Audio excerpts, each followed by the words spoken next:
અનાહત નાદ બ્રહ્માંડ ની અંદર જે ઘૂમી રહ્યો છે એ અનાહત નાદ આ બે ભાઈઓના કાને પડ્યો છે એની શબ્દ છે એમ એમ એમ. બે ભાઈ વિચાર કરે ક્યાંથી સંભળાતું હશે. એના ઉપર એને પોતાનું ચિત્ત દીધું. જ્યાં લોભ હોય ને ત્યાં મન જાય, પણ જ્યાં લાગણી હોય ને ત્યાં ચિત્ત જાય. લોભ હોય ને મન જાય. હા, લોભે લોભે તો મન દોડે. હા, મન છે ને એ ગતિવાળું છે, પોતાના લોભનું જ વિચારે, પણ ચિત્ત ત્યાં ચોટે જ્યાં આપણા હૃદયનો ભાવ હોય. પછી તલાળાની જગ્યા હોય તો ભલે, પાળિયાદની જગ્યા હોય તો ભલે, મુંબઈનું ધામ હોય તો ભલે, પણ આપણું ચિત્ત જ્યાં ઠરે, આપણા ચિત્તને જ્યાં શાંતિ મળે ત્યાં આપણું ચિત્ત જાય. એમ બે ભાઈઓને શબ્દથી હૃદયમાં કાંઈક અનુભવ થયો એટલે એમ શબ્દ ઉપર એનું ચિત્ત ચોટ્યું છે.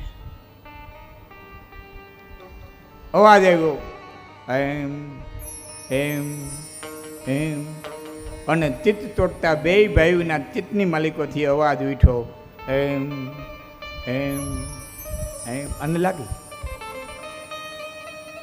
ધૂન લાગી. ઓમ એમ ભ્રીમ ક્લીમ ચામુંડાઈ વિતે. આ શક્તિના 3 બીજ છે, અને બીજના અર્થ ન હોય, ક્યાંય ગોતવાય બેહતા નહીં, બીજના કોઈ અર્થ ન નીકળે. બીજ જપાય એના અર્થ ન થાય.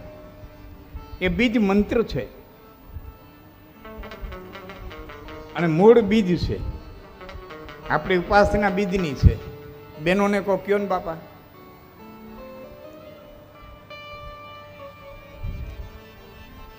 હવે ત્યાં અટકાવી દેજો. આપણી ઉપાસના એ બીજની છે. હોળકળાનો પૂનમનો ચાંદો ઉગે, 2 હાથ જોડી અને કોઈને પ્રાર્થના ન કરે. હોળકળાનો પૂનમનો ચાંદો ઉગે એને 2 હાથ જોડી અને કોઈ પ્રાર્થના ન કરે, પણ એ ચાંદો ઘહાતો ઘહાતો ઘહાતો ઘહાતો જે બીજનો દોરાવાનો ચંદ્ર થાય ને પછી જગત એને બીજ માં કરી મસ્તક નમાવે. નમન બીજને છે. આ બધાને ખબર હશે, પરસોત્તમ મહિનો આવે ત્યારે મહિના 13 આવે. ક્યારેક 2 શ્રાવણ આવે, ક્યારેક 2 જેઠ આવે, ક્યારેક 2 વૈશાખ આવે. કારતક, માગસર, પોહ, મા, ફાગણ, ચૈતર, વૈશાખ, જેઠ, અહાર, શ્રાવણ, ભાદરવો, આહુ. આ 12 મહિના. 12માં ક્યારેક 1 વર્ષે ને 1 વર્ષે મહિના 13 આવે. પણ આપને ખ્યાલ હશે, ન હોય તો યાદ રાખજો, બીજ 12 જ ઉગે, બીજ 13 ન ઉગે. મહિના 13 આવે બાપુ, બીજ 13 ન થાય, બીજ 12 જ થાય. અને 12 બીજનો ધણી એટલે કહેવાય છે. બીજ તત્વ મુખ્ય છે. તો એમ એ માનો બીજ મંત્ર છે. 2 ભાઈઓને મંત્ર હૃદય અંદર સ્થિર થઈ ગયો અને જાપ લાગ્યા. પછી જાપ અજપા થઈ ગયા અને 2 ભાઈઓ સતત મંત્ર જપે છે એમ એમ એમ. અનેક વર્ષોને અંતે જ્યારે મંત્ર સિદ્ધ થયો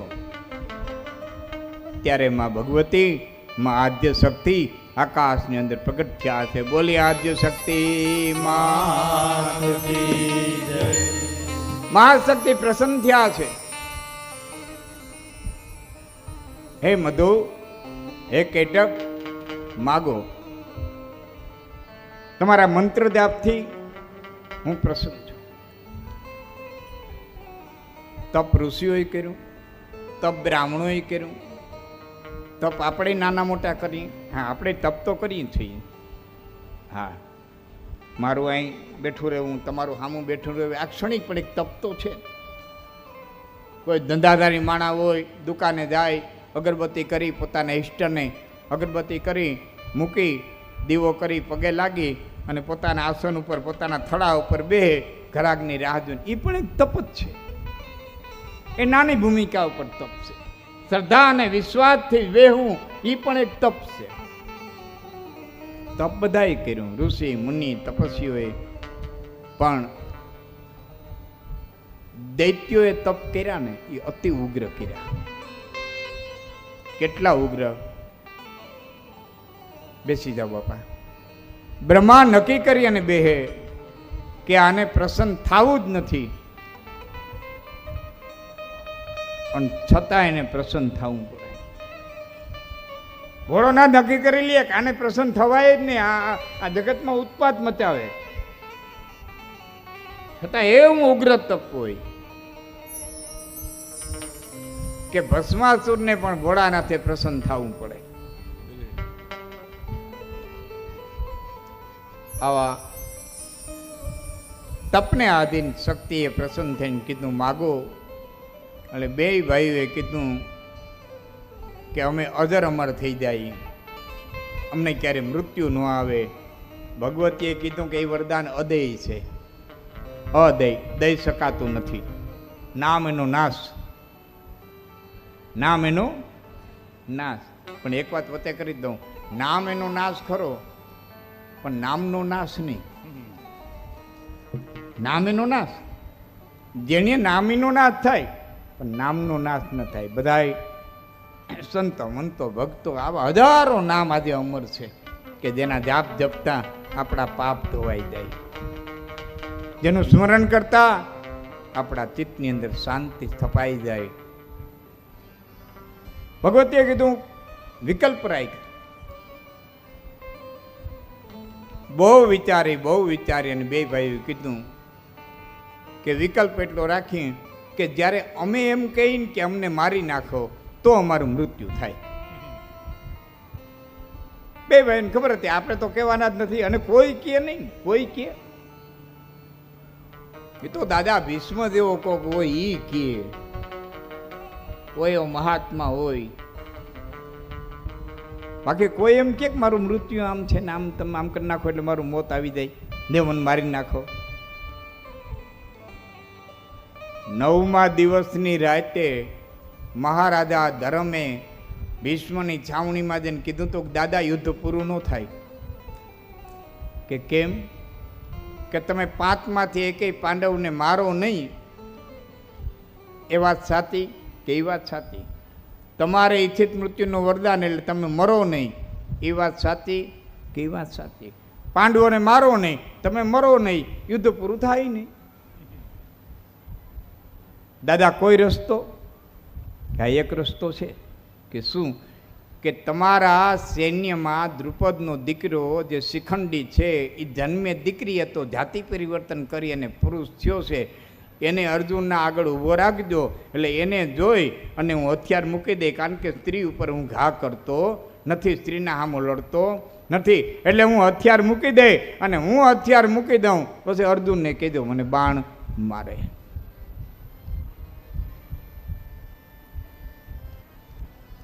વિરામ આવે ને ત્યારે આવજો, વિરામ આવે ત્યાં આપણે ત્યાં જ કોકને બેહાડશો ને તો થાય. મામા સુરેશ મામા ન્યા જ તમે બેહો ને સામે ન્યાથી જ કહેતા કહેવાનો અર્થ પોતાનું મૃત્યુ તો ભીષ્મ જેવા કોક હોય કે કહી શકે, બાકી બહુ કઠણ છે. એ ઘડી પલ સમય એ દાન તો ઘડી સોઈ પલકો એ સયાજી અમને ડર તો લાગ્યો રે સોઈ દાન ધન તો ઘડી સોઈ પાલકો એ સયાજી ઓમને ડર તો લાગ્યો રે સોઈ દાન. બહુ કઠિન છે. મોતની વાત થાય, દોહી છાણા વીણી વીણીને થાકી તે જગદી કહેતી હતી કે પરમાત્મા ઢૈડા કરી કરીને થાકી મરી ગયો, મોતે આવતું નથી. એમાં મોત આવીને ઊભું રહ્યું. હાલો મારી કે તું કોણ? કે તમારું મોત આગળ યાદ કરતા હતા ને કે મોતે આવતું નથી, લ્યો આવ્યું, બોલો શું કામ છે? એ કે દીકરા હુંડો ચડાવ્યું ને.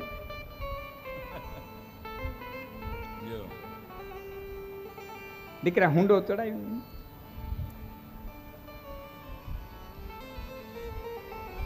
બાપા અતિ કઠિન છે.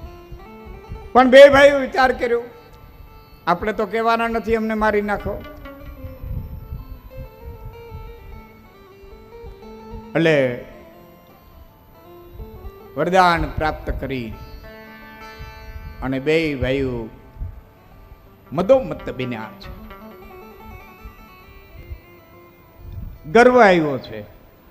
ए मदना कर मन में मिथ्या धन में जोर बदन में जो बन में सुख है न सपन में जीवन जन में चपला धन में धन धन में.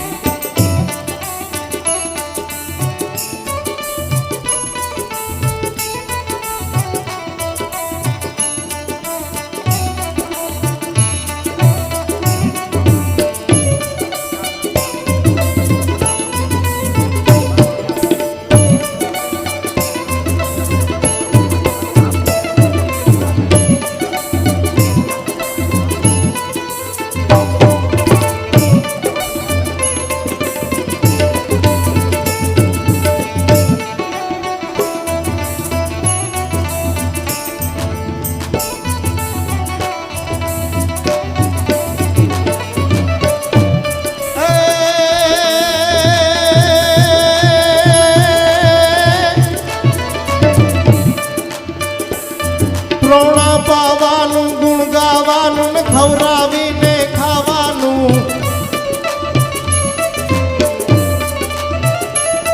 ઘોડે ચડવાનું મૂછે તાનું ધવરાવીને ધાવાનું,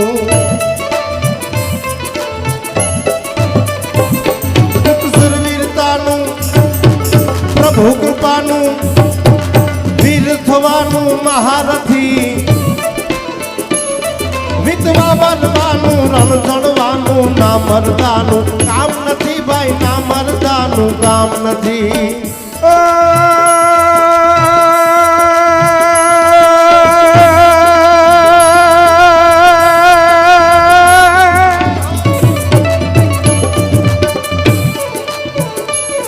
मद ना कर मन में मिथ्या धन में जोर बदन में जो मन में सुख है न सपन में जीवन जन में न चपला धन में धन धन में. तजवेर वतन में जैस धरन में नाहक इनमें तरसाना,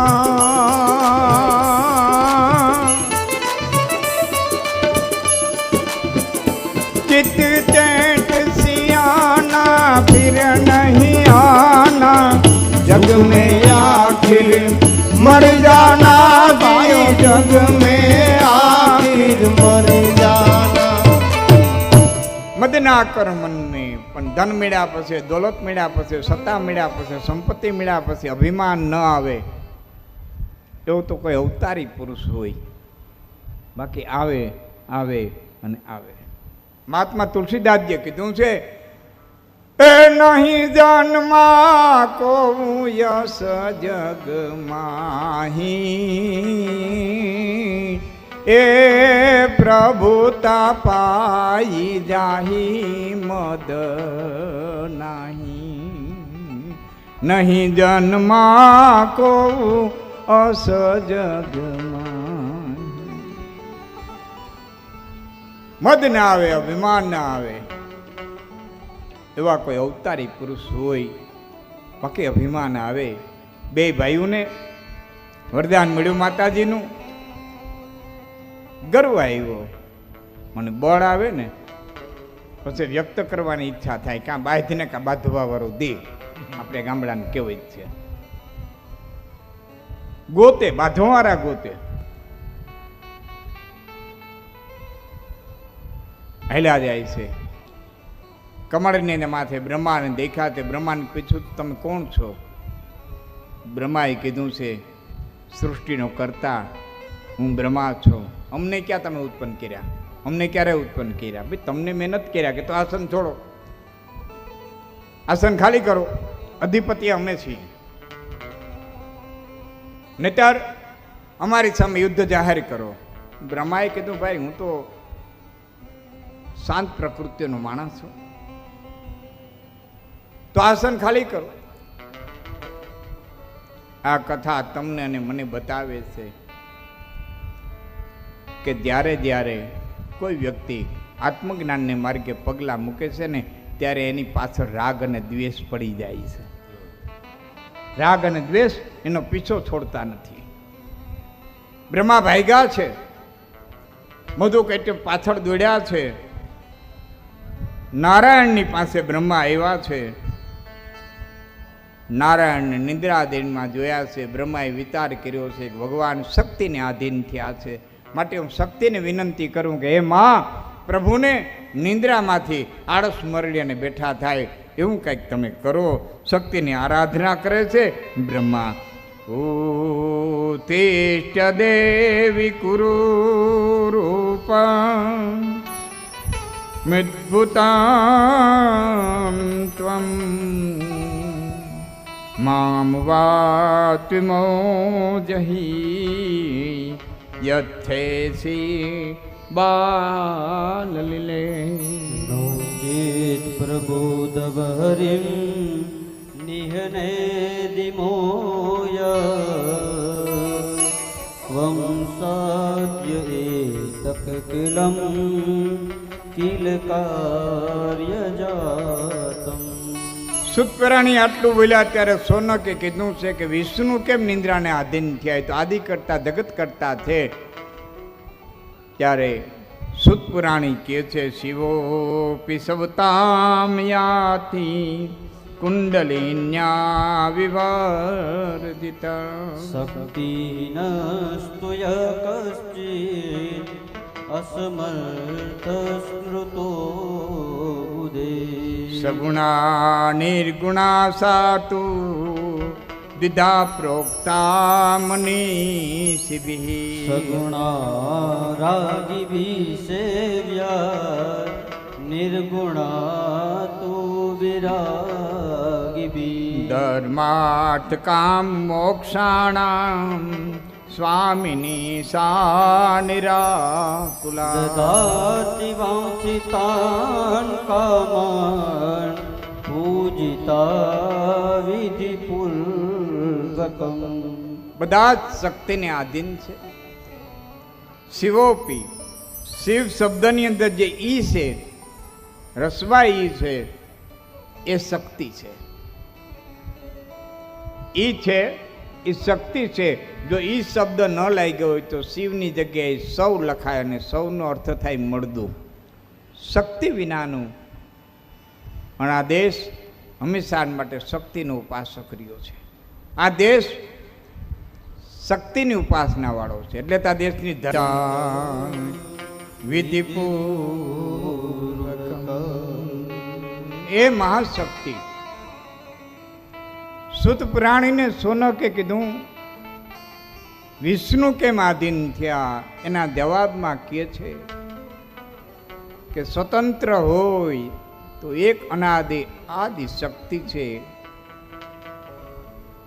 બ્રહ્મા, વિષ્ણુ અને મહેશ એ ત્રણને પણ શક્તિએ એકને સર્જનની, એકને પાલનની અને એકને પ્રલયની શક્તિઓ આપી છે.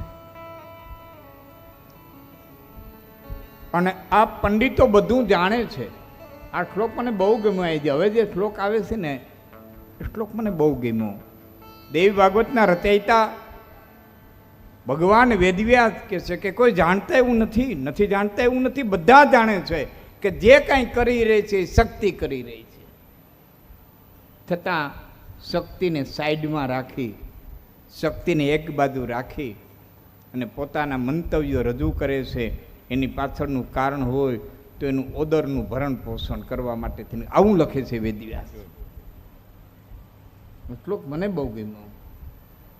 પંડિતા સ્વ ઓદરાર્થમ વે પાખંડાની પૃથક પૃથક પ્રવર્તયન્તે કલિના પ્રેરિતા મંદ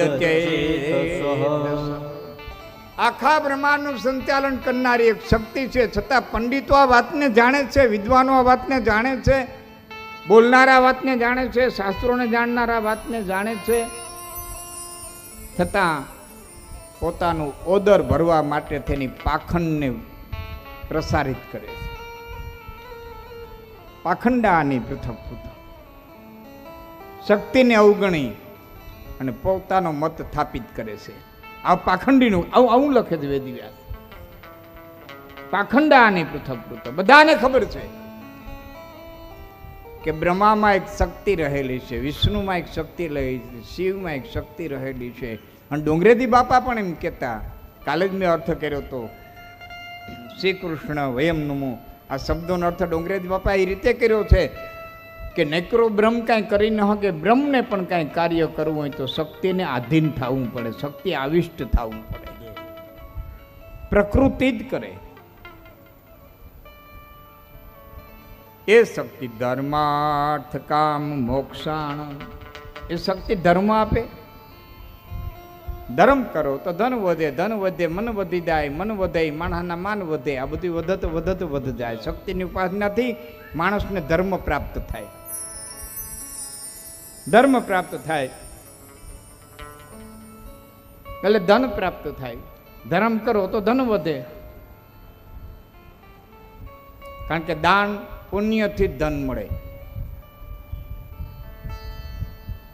જો બળથી ધન મળતું હોય ને, તાકાતથી ધન મળતું હોય ને, મહેનતથી ધન મળતું હોય ને, કાળી મજૂરી કરવાથી ધન મળતું હોય ને, તો મજૂરો પાસે હોવું જોઈએ, મજૂરો પાસે હોવું જોઈએ. બુદ્ધિથી ધન મળતું હોય, વિચારથી ધન મળતું હોય તો વિદ્વાનો પાસે હોવું જોઈએ, પંડિતો પાસે હોવું જોઈએ. તો નથી બુદ્ધિથી મળતું, નથી બળથી મળતું. ધન ફક્ત મળે છે પૂર્વે આપેલા દાનના પ્રતાપે. તો ધર્મ કરો તો